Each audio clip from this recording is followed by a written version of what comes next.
नमस्कार दोस्तों। टेस्ट का सॉल्यूशन को लेकर एक बार फिर से हाजिर है और मुझे पूरा विश्वास है कि पॉलिटी के प्रश्नों में बड़ा आपको आनंद आ रहा होगा। आनंद आपको इसलिए आ रहा होगा कि जो आप लोग पढ़ रहे हैं उसमें कहीं अच्छे अच्छे प्रश्न हमारी टेक्निकल टीम बना रही है और वो जो प्रश्न बना रही है उसमें कई सारे कॉन्सेप्ट है। तो please I request all of you कि आप लोग रोजाना टेस्ट दें। जब टेस्ट का आयोजन हो तो उसे उसी गंभीरता से टेस्ट का आप अपना मूल्यांकन करवाने का अवसर दें अपने आप को। तो पहला प्रश्न आपके लेकर बीच में हाजिर है। निम्न में से कौन से संशोधन अधिनियम के द्वारा ये प्रावधान किया गया कि राष्ट्रपति मंत्री परिषद के परामर्श को एक बार पुनर्विचार हेतु लौटा सकता है? क्या बात है, पुनर्विचार हेतु लौटा सकता है। देखिए, ये जो बेसिकली प्रश्न है वो है भारतीय संविधान के अनुच्छेद 74 को लेकर। अनुच्छेद 74 में लिखा हुआ है कि राष्ट्रपति की सहायता हेतु एक मंत्री परिषद होगी और वहां सहायता और सलाह दोनों शब्द लिखे हुए हैं। उस मंत्री परिषद का हेड प्रधानमंत्री होगा, इस बात का भी उल्लेख है। अनुच्छेद 74 मूलतः जो है उसमें केवल इतना लिखा हुआ था कि राष्ट्रपति इस मंत्री परिषद की सलाह से काम करेंगे। 42वें संविधान संशोधन के द्वारा राष्ट्रपति के लिए उनका परामर्श मानना अनिवार्य कर दिया गया। मंत्री परिषद का परामर्श मानना अनिवार्य कर दिया गया। लेकिन यह प्रश्न है कि मंत्री परिषद का परामर्श एक बार पुनर्विचार हेतु लौटा सकते हैं राष्ट्रपति, ये प्रावधान कब किया गया? तो ये प्रावधान 44वें संविधान संशोधन के द्वारा किया गया, जिसमें कहा गया कि अगर मंत्री परिषद की कोई एडवाइस राष्ट्रपति को पसंद नहीं आए तो वो एक बार रिकंसिडरेशन के लिए लौटा सकते हैं।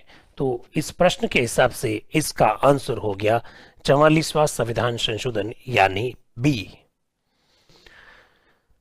राष्ट्रपति पद की योग्यताओं के संदर्भ में कौन सा कथन असत्य है? पहले पूछ रहा है असत्य कौन सा है, और राष्ट्रपति पद की योग्यताओं के संदर्भ में वैसे अनुच्छेद कौन सा है? भारतीय संविधान का अनुच्छेद आर्टिकल 58 राष्ट्रपति पद की योग्यता का उल्लेख करता है। भारत का नागरिक हो, बिल्कुल हो। अधिकतम आयु 35 वर्ष, बिल्कुल गलत।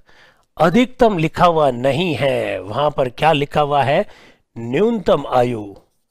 न्यूनतम आयु तो अपने को पूछा है असत्य, तो बिल्कुल असत्य अपने को अभी से मिल गया है। तो इस प्रश्न का आंसर है बी, लोकसभा सदस्य बनने की योग्यता हो, ऐसा लिखा हुआ है। और चौथा, आपको मालूम है किसी लाभ के पद पर नहीं हो, ऐसा भी लिखा हुआ है। तो ये सब चीजें आपको मालूम होनी चाहिए। तो इस प्रश्न का आंसर है बी। राष्ट्रपति के निर्वाचन से जुड़े सभी विवादों की जांच और निर्णय किसके द्वारा किया जाता है? भारतीय संविधान का अनुच्छेद 324 ये कहता है कि चुनाव आयोग राष्ट्रपति के चुनाव करवाएगा। ठीक है, चुनाव आयोग क्या करेगा? राष्ट्रपति के चुनाव करवाएगा। चुनाव, लेकिन ये पूछ रहा है चुनाव संबंधी विवाद के बारे में। चुनाव संबंधी विवाद का जो निपटारा है वो भारतीय संविधान के अनुच्छेद 71 के तहत सुप्रीम कोर्ट करता है। और जब कभी भी, आप थोड़ा सा ध्यान रखिएगा, जब कभी भी सुप्रीम कोर्ट में राष्ट्रपति के चुनाव से संबंधित विवाद जाता है तो सुप्रीम कोर्ट उस पर संविधान पीठ का गठन करता है, जिसमें कम से कम 5 न्यायाधीश होते हैं। एक बात, अनुच्छेद 71 में ऐसा लिखा हुआ है। 2 बात, तीसरी बात, चुनाव के संबंध में शिकायत वही कर सकता है जिसने चुनाव लड़ा है, या फिर कम से कम 20 निर्वाचक होने चाहिए। यानी उम्मीदवार शिकायत कर सकते हैं, या फिर शिकायत कौन कर सकते हैं? 20 निर्वाचक। निर्वाचक का मतलब जो वोट देने वाले हैं। और आपको यह भी पता है शिकायत जो है आपको 30 दिन के भीतर करनी पड़ती है। 30 दिन के भीतर यह शिकायत करनी होती है। तो ऐसी स्थिति में इस प्रश्न के हिसाब से आंसर हो गया बी, यानी सुप्रीम कोर्ट। चलिए नेक्स्ट आगे बढ़ते हैं। राष्ट्रपति निर्वाचक के संदर्भ में निम्नलिखित कथनों पर विचार कीजिए। संसद के, ये निर्वाचन है, एक्चुअली में निर्वाचन है। संसद के दोनों सदनों के निर्वाचित सदस्य, बिल्कुल। राष्ट्रपति का जो निर्वाचक मंडल, अच्छा ओके, निर्वाचक मंडल ये ठीक है। राष्ट्रपति क्या निर्वाचक मंडल है ये। भारतीय संविधान का अनुच्छेद 54 राष्ट्रपति के निर्वाचक मंडल का उल्लेख करता है। इसके अनुसार संसद के दोनों सदनों के निर्वाचित सदस्य, आप जानते हैं, मनोनीत सदस्य राष्ट्रपति चुनाव में पार्टिसिपेट नहीं करते हैं क्योंकि राष्ट्रपति खुद ही उन्हें मनोनीत करता है। विधानसभाओं के निर्वाचित व मनोनीत सदस्य, कोई भी मनोनीत सदस्य राष्ट्रपति चुनाव में पार्टिसिपेट नहीं करता है, ये गलत है। राज्य विधान परिषदों के निर्वाचित सदस्य, ये भी गलत है। विधान परिषद तो सब राज्यों में है ही नहीं, इस वजह से विधान परिषद के सदस्य चुनाव में भाग नहीं लेते हैं। तो इनमें से कौन सा कथन असत्य है? तो भाई साहब 2 और 3 यानी ऑप्शन नंबर बी। 2 और 3 यानी ऑप्शन नंबर बी इसका आंसर है। अनुच्छेद 54 निर्वाचक मंडल का उल्लेख करता है। निम्न में से कौन से संशोधन के द्वारा दिल्ली व पुडुचेरी के विधानसभा के सदस्यों को राष्ट्रपति के निर्वाचक मंडल में शामिल किया गया? क्या बात है, बिल्कुल ये अनुच्छेद 54 की बात कर रहा है। राष्ट्रपति के निर्वाचक मंडल के बारे में ही प्रश्न है। 61वां संविधान संशोधन तो वह संशोधन है जिसके तहत मतदाता की जो आयु है वो आयु 21 वर्ष से घटाकर 18 वर्ष की थी। ये 61वां तो है नहीं। 69वां संविधान संशोधन जो है उसके तहत दिल्ली में विधानसभा क्या प्रावधान किया गया, मंत्रिपरिषद का प्रावधान किया गया, मुख्यमंत्री का प्रावधान किया गया। 70th संविधान संशोधन जो है जो कि 1992 में हुआ और उसी के तहत दिल्ली व पुडुचेरी की विधानसभा सदस्य संख्या को क्या किया? राष्ट्रपति के निर्वाचक मंडल में शामिल किया। तो इस प्रश्न का आंसर है सी। 86वां संविधान संशोधन आप लोग जानते हैं, संविधान में 21A नाम का नया अनुच्छेद जोड़ा गया जो कि 6 से 14 वर्ष तक के बच्चों को अनिवार्य व निःशुल्क प्राथमिक शिक्षा प्राप्त करने का अधिकार देता है। तो प्रश्न का आंसर क्या हो गया? सी। राष्ट्रपति निर्वाचक मंडल है ये भी। राष्ट्रपति निर्वाचक मंडल के संदर्भ में निम्नलिखित कथनों पर विचार कीजिए। राष्ट्रपति निर्वाचक मंडल में राज्य विधान परिषदों के निर्वाचित सदस्य भाग लेते, बिल्कुल गलत है। यह प्रश्न भी एक्चुअली में अनुच्छेद 54 के संदर्भ में है। विधान परिषद के सदस्य तो भाग ही नहीं लेते क्योंकि सभी राज्यों में विधान परिषद है नहीं। डेरेक ओब्रायन पहले आंग्ल भारतीय थे जिन्होंने राष्ट्रपति चुनाव में अपना मत दिया, बिल्कुल दिया था। डेरेक ओब्रायन ने वर्ष 2012 में दिया था मत, और इसलिए दिया क्योंकि वे राज्यसभा के निर्वाचित सदस्य हैं। राज्यसभा के निर्वाचित सदस्य हैं। राज्यसभा के निर्वाचित सदस्य, ठीक है, इसलिए उन्होंने वोट दिया। बिल्कुल ये बात तो सही है भैया। राष्ट्रपति चुनाव में अब तक 6 महिलाओं ने पार्टिसिपेट किया, बिल्कुल 6 महिलाओं ने पार्टिसिपेट किया, ये बात भी सही है। आप देखिए कृष्ण कुमार बनर्जी पहली, फिर फूलचरण कौर ने भाग लिया, मनोरा होलकर ने भाग लिया, ये सब आपको नाम बताए थे। लक्ष्मी सहगल ने भाग लिया, प्रतिभा देवी सिंह पाटिल ने भाग लिया, और उसके बाद में मीरा कुमार। 6 महिलाएं। कौन कौन? कृष्ण कुमार बनर्जी, कृष्ण कुमार एक, दूसरा मनोरा होलकर, तीसरा फूलचरण कौर, चौथा लक्ष्मी सहगल, पांचवा प्रतिभा देवी सिंह पाटिल, और छठी महिला मीरा कुमार। वर्ष 2017 में इन्होंने पार्टिसिपेट किया था, ये बात आपको अच्छी तरह से मालूम है। तो दूसरा स्टेटमेंट सही है, तीसरा स्टेटमेंट सही है, पहला स्टेटमेंट गलत है। और इन्होंने पूछा है कौन सा असत्य है, तो भाई साहब पहला स्टेटमेंट असत्य है, यानी option number A. Option number A, छठे प्रश्न का आंसर ए। निम्न कथनों पर विचार कीजिए। संविधान के अनुच्छेद 53 में उल्लेखित है कि कार्यपालिका संबंधी शक्तियों का उपयोग राष्ट्रपति मंत्रिपरिषद की सहायता से करेगा। बिल्कुल गलत है। उसमें लिखा हुआ है स्वयं करेगा या फिर अपने अधीनस्थ अधिकारियों की सहायता से करेगा, अपने अधीनस्थ अधिकारियों की सहायता से करेगा, अधीनस्थ अधिकारियों की सहायता से करेगा। तो ये जो स्टेटमेंट है वो एकदम गलत है। और अपने को वैसे करना क्या है, सही कौन सा है। अच्छा एक काम करें क्या, ये जो पहला स्टेटमेंट है ये गलत है और अपने को पूछा कौन सा सही है, तो पहला स्टेटमेंट इसमें आता है तो ए ऑप्शन हो नहीं सकता, पहला इसमें भी लिखा हो तो सी हो नहीं सकता। अब कुल मिलाकर अपने पास बी और डी दो ऑप्शन है, ऐसा भी कर सकते हैं। 42वें संविधान संशोधन के द्वारा राष्ट्रपति को मंत्रिपरिषद का परामर्श मानना अनिवार्य किया गया। राष्ट्रपति के लिए मंत्रिपरिषद का परामर्श मानना अनिवार्य किया गया, बिल्कुल सही बात है, दो तो सही है। मंत्रिपरिषद में किसी व्यक्ति को मंत्री बनाना राष्ट्रपति का विशेष अधिकार है। किसी भी व्यक्ति को मंत्री बनाना है नहीं बनाना है ये प्रधानमंत्री तय करते हैं। प्रधानमंत्री जो सूची भेजते हैं राष्ट्रपति को उस सूची के अनुसार नियुक्त करना पड़ता है। तो यानी तीसरा स्टेटमेंट गलत है भाई साहब। तो स्टेटमेंट तो केवल दो ही सही है, तो केवल दो किस में लिखा हुआ, डी में लिखा हुआ है, केवल दो डी ऑप्शन में लिखा हुआ है, इसलिए इसका सही आंसर है डी। निम्न कथनों पर विचार कीजिए। राष्ट्रपति का चुनाव एकल हस्तांतरणीय आनुपातिक गुप्त मतदान प्रणाली से होता है, बिल्कुल होता है, अनुच्छेद 55 में ऐसा लिखा हुआ है। और एकल हस्तांतरणीय या एकल संक्रमणीय, इंग्लिश में कहते हैं सिंगल ट्रांसफरेबल, मतलब क्या होता है, ऐसी निर्वाचन प्रणाली जिसमें मतदाता जो निर्वाचक होता है वह वरीयता क्रम में मत देता है। और वरीयता क्रम में इसलिए मत देता है क्योंकि अगर किसी उम्मीदवार को निश्चित कोटा प्राप्त नहीं हुआ तो उसके मत जो है, जो सबसे कम जिसको वोट मिले हैं उसके मत जो है अन्य उम्मीदवारों में ट्रांसफर हो जाते, इसलिए नाम है एकल संक्रमणीय। आनुपातिक, चुनाव जीतने के लिए निश्चित कोटा प्राप्त करना होता है, और गुप्त का मतलब गुप्त होता है। राष्ट्रपति उम्मीदवार हेतु 50 प्रस्तावक तथा 50 अनुमोदक होते हैं, बिल्कुल होते हैं साहब।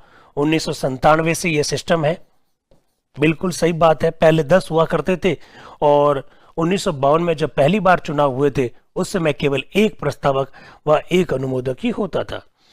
अनुच्छेद 54 में राष्ट्रपति की निर्वाचन विधि का उल्लेख है, बिल्कुल गलत है। अनुच्छेद 54 में तो निर्वाचक मंडल का उल्लेख है, तो ये तीसरा स्टेटमेंट तो गलत है। पूछा क्या है कि सत्य कौन सा है, तो पहला और दूसरा सत्य है, पहला और दूसरा सत्य है, यानी option number A, option number A. इस तरह से भी आप आंसर निकाल सकते हो। चलिए, निम्न कथनों में से कौन सा असत्य है, असत्य है। राष्ट्रपति चुनाव में जमानत राशि भारत की संचित निधि में जमा होती है, बिल्कुल गलत। संचित निधि में जमा नहीं होती है, ये रिजर्व बैंक ऑफ इंडिया में जमा होती है। तो पहला जो स्टेटमेंट है वो एकदम गलत है। असत्य तो आ गया ना, पहले में आ गया। राष्ट्रपति के चुनाव करवाने की जिम्मेदारी चुनाव आयोग की होती है, बिल्कुल सही। अनुच्छेद 324 में ऐसा लिखा हुआ है कि राष्ट्रपति, उपराष्ट्रपति, लोकसभा, राज्यसभा, विधानसभा एवं विधान परिषद के चुनाव कौन करवाएगा, चुनाव आयोग करवाएगा। वर्ष 1974 में पहली बार जमानत राशि का प्रावधान किया, बिल्कुल सही है, क्योंकि 1952 में जब चुनाव हुआ था उस समय जमानत राशि थी नहीं, जीरो थी। 1974 में पहली बार प्रावधान किया गया, तब 2500 रुपए की गई, और फिर आप लोग जानते हैं 1997 से ये 15,000 रुपए है। 1997 में जमानत राशि 15,000 कर दी गई थी, बिल्कुल सही है। ये स्टेटमेंट सही है, ये स्टेटमेंट सही है। आपने तो पूछा असत्य कौन सा है, तो पहला स्टेटमेंट असत्य है। निम्न में से राष्ट्रपति के चुनाव की अधिसूचना कौन जारी करता है, जो चुनाव करवाता है वही चुनाव की अधिसूचना जारी करता है। तो चुनाव करवाने की जिम्मेदारी चुनाव आयोग की है, तो ऑब्वियसली अधिसूचना भी कौन जारी करेगा, चुनाव आयोग ही करेगा। राष्ट्रपति के संदर्भ में कौन सा कथन असत्य है, कौन सा कथन असत्य है। वर्ष 1964 में प्रस्तावक व अनुमोदकों की संख्या 10-10 थी, बिल्कुल गलत है। 1952 में एक प्रस्तावक और एक अनुमोदक था, इसे बढ़ाकर 1974 में हमने क्या कर दिया, 10-10 कर दिया।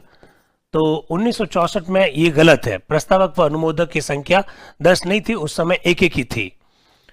वर्ष 1952 में राष्ट्रपति चुनाव में एक प्रस्तावक और एक अनुमोदक था, बिल्कुल सही बात है। फखरुद्दीन अली अहमद का राष्ट्रपति पद पर रहते हुए निधन हुआ, बिल्कुल। जाकिर हुसैन साहब एवं फखरुद्दीन अली अहमद साहब दो ऐसे राष्ट्रपति हैं जिनका पद पर रहते हुए निधन हुआ, बात सही है। टीएन शेषन एकमात्र मुख्य निर्वाचन आयुक्त थे जिन्होंने राष्ट्रपति का चुनाव लड़ा, ये बात भी बिल्कुल सही है। तो असत्य कौन सी है आपके सामने है, ये असत्य है। 1952 में जब पहली बार चुनाव हुए तो उस समय प्रस्तावक व अनुमोदक एक एक थे, इसे बढ़ाकर 1974 में 10-10 किया गया और 1997 से यह बढ़ाकर 50-50 है और आज 50-50 ही है। तो प्रश्न के हिसाब से आंसर ए। निम्न कथनों पर विचार कीजिए, फिर करना क्या है, सत्य टालने हैं। ठीक है भाई साहब।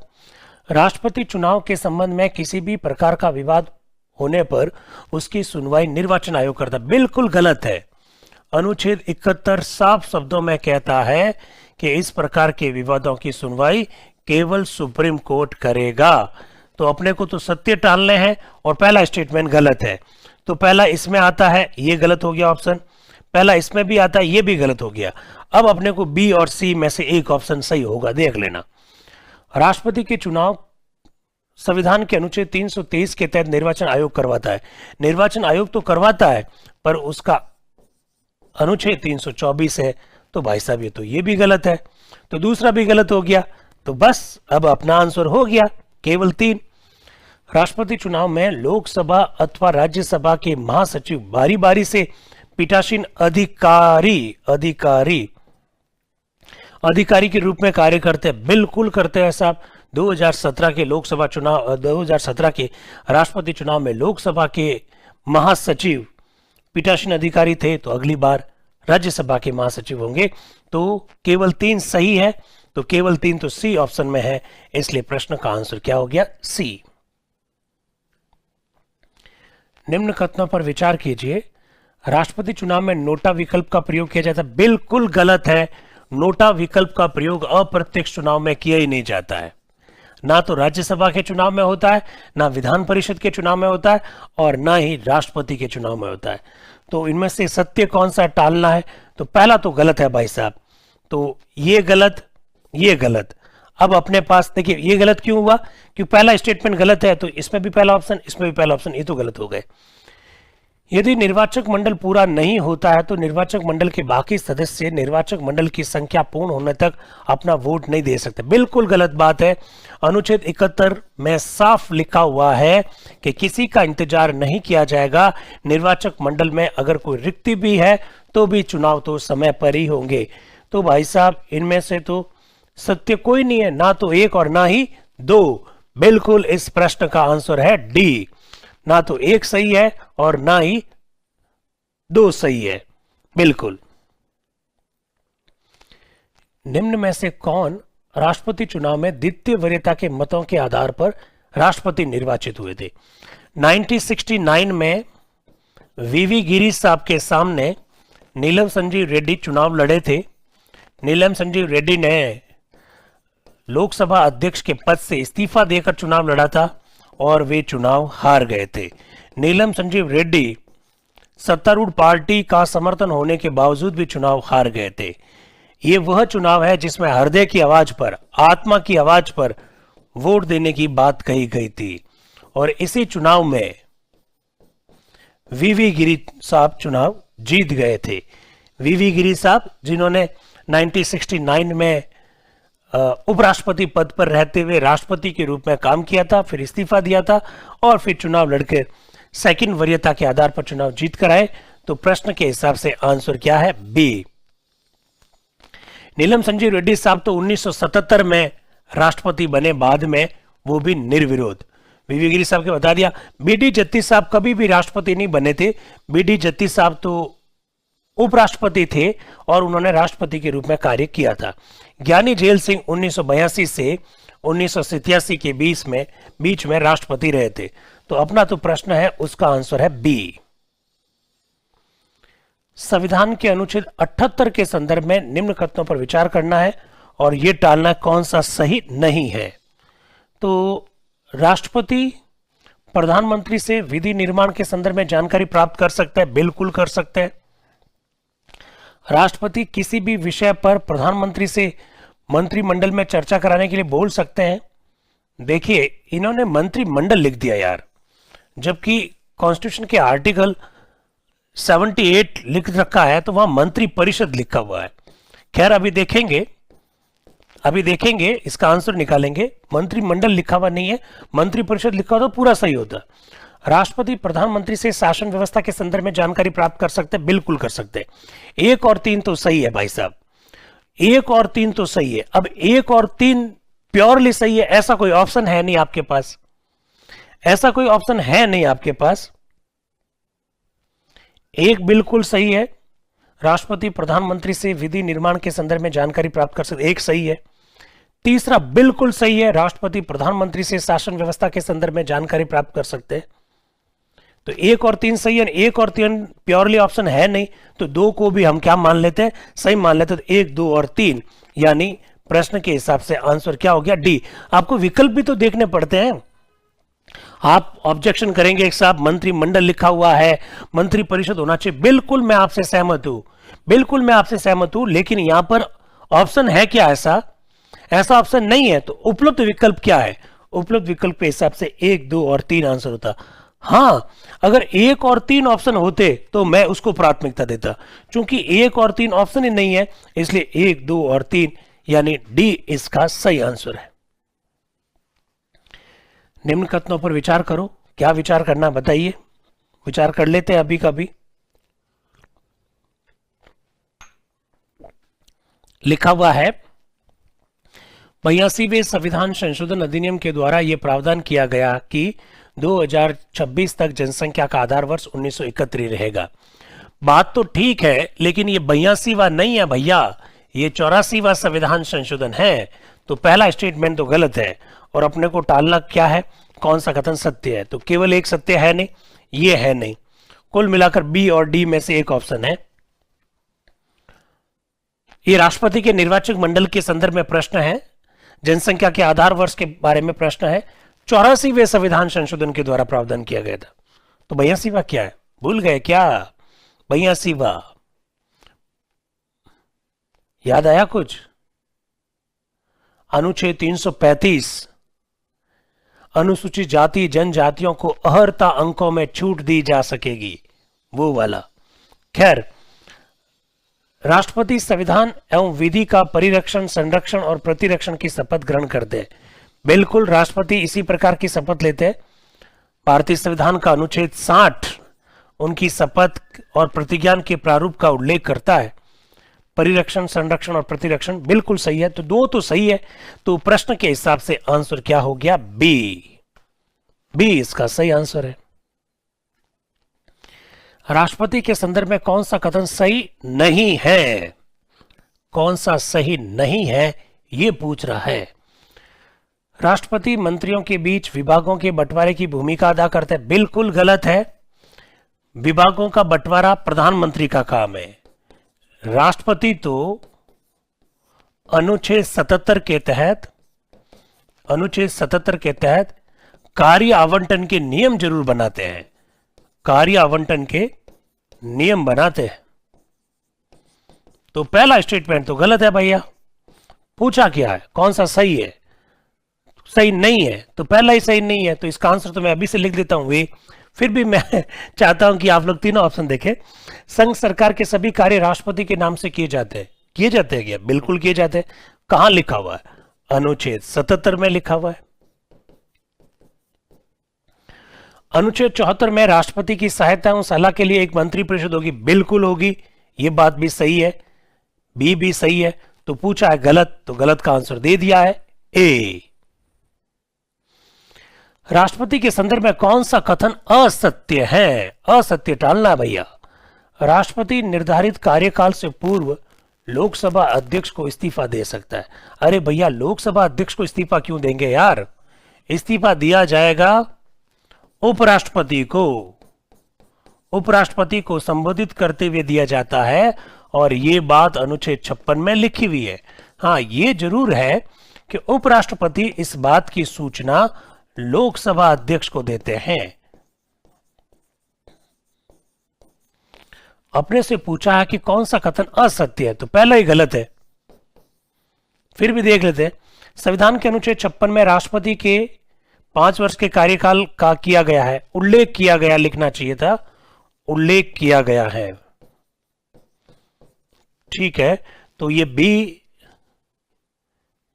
सही बात है। राष्ट्रपति पद पर रहते हुए अन्य कोई लाभ का पद ग्रहण नहीं कर सकता है, बिल्कुल नहीं कर सकता है। ये आर्टिकल 59 में जो राष्ट्रपति पद के हेतु जो शर्तें दी गई है उसमें लिखा हुआ है कि राष्ट्रपति संसद या राज्य विधानमंडल के सदस्य नहीं हो सकते, राष्ट्रपति कोई लाभ का पद प्राप्त नहीं कर सकते, राष्ट्रपति को रहने के लिए निवास स्थान और उनके परिलब्धियां का निर्धारण संसद के द्वारा किए जाने का उल्लेख तथा साथ ही साथ उनके परिलब्धियों में हानिकारक परिवर्तन नहीं करने का उल्लेख। तो प्रश्न का आंसर क्या है? ए। निम्न कथनों पर विचार कर लीजिए। कर लेते हैं भैया। कौन सा सत्य है?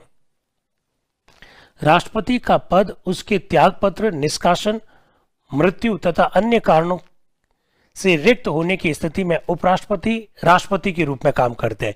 बिल्कुल भारतीय संविधान के अनुच्छेद 65 में ऐसा लिखा हुआ है, ये बात तो सही है।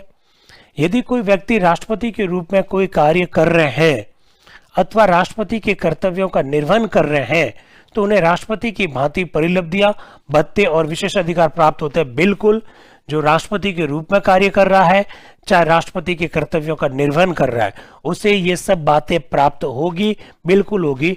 तो पहला भी सही है, दूसरा भी सही है। तो इस प्रश्न का आंसर हो गया सी, यानी 1 और 2 दोनों सही है। राष्ट्रपति के संदर्भ में निम्न कथनों पर विचार कीजिए। राष्ट्रपति के कार्यकाल के दौरान उनके विरुद्ध किसी भी न्यायालय में दीवानी मुकदमा नहीं चलाया जा सकता। भारतीय संविधान का अनुच्छेद 361 राष्ट्रपति, राज्यपाल और राज प्रमुख, याद रखिएगा क्या बोला? राज प्रमुख। यस, राज प्रमुख शब्द का आज भी उल्लेख है, के संरक्षण का उल्लेख करता है। और दीवानी तो क्या, किसी भी मामले में उनके खिलाफ ना तो कोई मुकदमा चलाया जा सकता, ना कोई इनकी गिरफ्तारी हो सकती है, ना ही कोई न्यायालय इनके विरुद्ध आदेश निकाल सकता है। तो बिल्कुल सही बात है। और अपने को करना क्या है? सत्य कौन सा है? राष्ट्रपति, राज्यपाल, राज प्रमुख के पदों को संविधान के द्वारा संरक्षण प्रदान किया गया, बिल्कुल दिया गया, अनुच्छेद 361। संविधान के अनुच्छेद 74 के अनुसार विभागों के बंटवारे के संदर्भ में कार्यावंटन के नियम राष्ट्रपति बनाते हैं। देखिए, नियम तो राष्ट्रपति बनाते हैं, लेकिन ये बात अनुच्छेद 74 में लिखी हुई नहीं है, ये बात अनुच्छेद 77 में लिखी हुई है। ये बात अनुच्छेद 77 में लिखी हुई है। तो अपने को क्या करना है? सही कथन छांटना है भाई साहब। तो 1 और 2 सही है, 1 और 2 सही है। Option number A, option number A 1 और 2 सही है। प्रश्न के हिसाब से आंसर ऑप्शन नंबर ए हो गया। अब देखो अगला प्रश्न देखिए जरा। राष्ट्रपति की महाअभियोग की प्रक्रिया के संबंध में असत्य कथन को छांटिए। तो अपने को करना क्या है? इसमें असत्य कथन को छांटना है। असत्य कथन नंबर 1, राष्ट्रपति पर संविधान के उल्लंघन का आरोप है तो महाअभियोग लाया जा सकता है। बिल्कुल, भारतीय संविधान के अनुच्छेद 56 में भी ऐसा लिखा हुआ है कि संविधान के उल्लंघन पर महाअभियोग लाया जाएगा। और अनुच्छेद 61 में भी ऐसा लिखा हुआ है, वायलेशन ऑफ द कॉन्स्टिट्यूशन, यानी संविधान का आपने क्या किया है? अतिक्रमण किया है, संविधान का उल्लंघन किया है। तो पहला स्टेटमेंट तो एकदम सही है। महाअभियोग का प्रस्ताव केवल लोकसभा में ही लाया जा सकता है। आपको अभी भी बताया था थोड़ी देर पहले कि महाअभियोग का प्रस्ताव किसी भी सदन में लाया जा सकता है। अनुच्छेद 61 कहता है कि आप इसे लोकसभा में भी ला सकते हो, आप चाहो तो इसे राज्यसभा में भी ला सकते हो, लेकिन जब भी लाओ कुल सदस्य संख्या का कितना? 1/4 सदस्यों का समर्थन होना आवश्यक है। इस पर भी हमने बात की। तो ये तो स्टेटमेंट भैया आपका गलत है, केवल लोकसभा वाली बात ही गलत है। और अगर देखा जाए तो प्रश्न का आंसर अपने को मिल गया है, क्योंकि असत्य छांटने को कहा। बिना दोनों ऑप्शन देखे हुए हम आंसर दे सकते हैं बी। फिर भी तीसरा भी देख लेते हैं। संविधान के अनुच्छेद 61 में महाअभियोग की प्रक्रिया का उल्लेख किया गया। बिल्कुल, ये तो हमने बात कर ही ली है। तो अनुच्छेद 61 में महाअभियोग की प्रक्रिया है। तो ये जो प्रश्न है, इस प्रश्न का जो आंसर है वह है बी। अगला प्रश्न जरा देखिए, निम्न कथनों पर विचार कीजिए। अच्छा, विचार कर लेते हैं क्या करना है इसमें। कौन सा कथन सत्य है? राष्ट्रपति पर महाभियोग का प्रस्ताव लाने हेतु किसी भी सदन की कुल सदस्य संख्या के 1/3, वाह वाह वाह। पहली बात, महाभियोग की प्रक्रिया का उल्लेख अनुच्छेद 61 में है और 61 में साफ साफ लिखा हुआ है, चाहे आप प्रस्ताव लोकसभा में लाओ चाहे आप राज्यसभा में लाओ, कुल सदस्य संख्या का 1/4 होना चाहिए। यहां क्या लिखा हुआ है? 1/3। तो भाई साहब ये तो गलत है। अपने को क्या टालना है? कौन सा कथन सत्य है? इससे आंसर निकालें क्या? इस एक स्टेटमेंट को पढ़कर आंसर निकालते हैं। तो एक भाई साहब इसमें आ रखा है, ये गलत है। एक इसमें भी आ रखा है, ये भी गलत है। अब अपने पास बी और सी ऑप्शन है, इन दोनों में से कोई ना कोई आंसर है। आइए जरा, राष्ट्रपति को हटाने के संदर्भ में दोनों सदनों को समान शक्तियां प्राप्त है। बिल्कुल, दोनों सदनों को समान शक्तियां प्राप्त है, बिल्कुल बात सही है। महाभियोग प्रक्रिया में संसद व विधानमंडल के मनोनीत व निर्वाचित सदस्य भाग लेते हैं। भाई, महाभियोग प्रक्रिया में संसद के सभी मेंबर भाग लेते हैं, लेकिन विधानमंडल का कोई रोल नहीं है। विधानमंडल का कोई रोल नहीं है, तो इसमें तो केवल 2 आंसर है भाई, और केवल 2 किस में दे रखा है? सी में दे रखा है। तो इस प्रश्न का आंसर हो गया सी, केवल 2 यानी सी। राष्ट्रपति के संदर्भ में कौन सा कथन सही है? राष्ट्रपति के संदर्भ में, ठीक है, राष्ट्रपति चुनाव जनता द्वारा प्रत्यक्ष रूप से होता है, बिल्कुल गलत। भारतीय संविधान का अनुच्छेद 55 एकल संक्रमण या आनुपातिक गुप्त मतदान प्रणाली बताता है, और इससे ये स्पष्ट होता है कि राष्ट्रपति का चुनाव अप्रत्यक्ष रूप से होता है, क्योंकि आप अनुच्छेद 54 में राष्ट्रपति का निर्वाचक मंडल पढ़ते हो। तो निर्वाचक मंडल का मतलब है वे लोग जो राष्ट्रपति चुनाव में वोट देते हैं, और जब उनको देखते हो तो वे वो लोग हैं जिनको हमने चुना। तो डायरेक्ट का हुआ, इनडायरेक्ट हुआ। तो पहला स्टेटमेंट तो भाई साहब गलत है।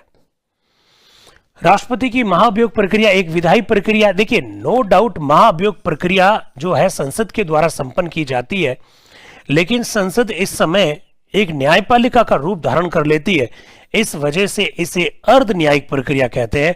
तो ये बी वाला जो स्टेटमेंट है वो भी गलत है। राष्ट्रपति का चुनाव अप्रत्यक्ष रूप से होता है, बिल्कुल राष्ट्रपति का चुनाव अप्रत्यक्ष रूप से होता है।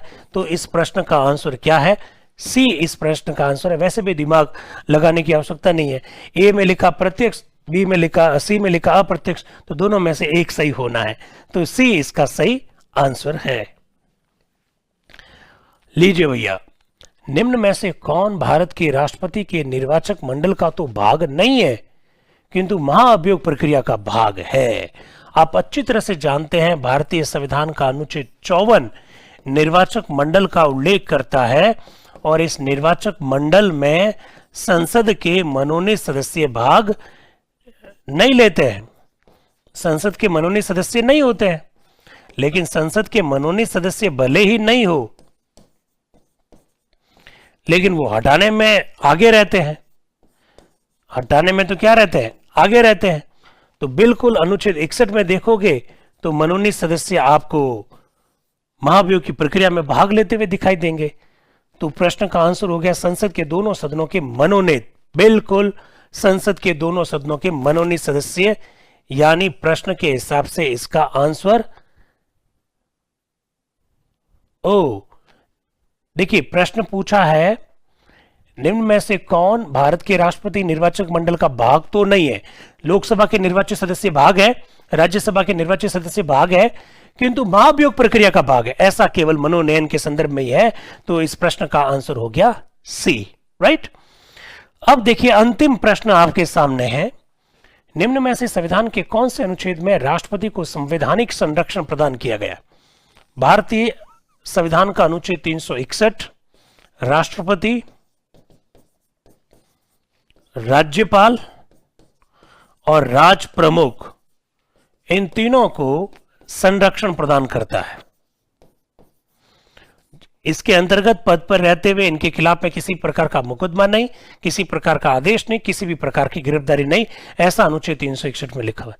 360 हम लोग पढ़ेंगे, वित्तीय आपातकाल की बात करता है, और अनुच्छेद 71 हम लोग पढ़ेंगे जो बात करता है निर्वाचन संबंधी विवादों की, निर्वाचन संबंधी विवादों की बात करता है।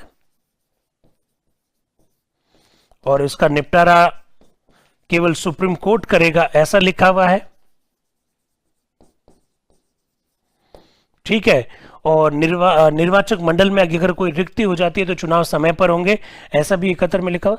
79 में लिखा हुआ है संसद के बारे में, और संसद में राष्ट्रपति भी होते हैं, राज्यसभा भी होते हैं, लोकसभा भी होते हैं। तो प्रश्न के हिसाब से इसका आंसर क्या है? बी। तो मेरे हिसाब से काफी अच्छे प्रश्न हैं और आपको बड़ा आनंद आया होगा। इस तरह से आप पेपर देते रहिए और आनंद लेते रहिए। Thank you very much and wish all the best. Thank you.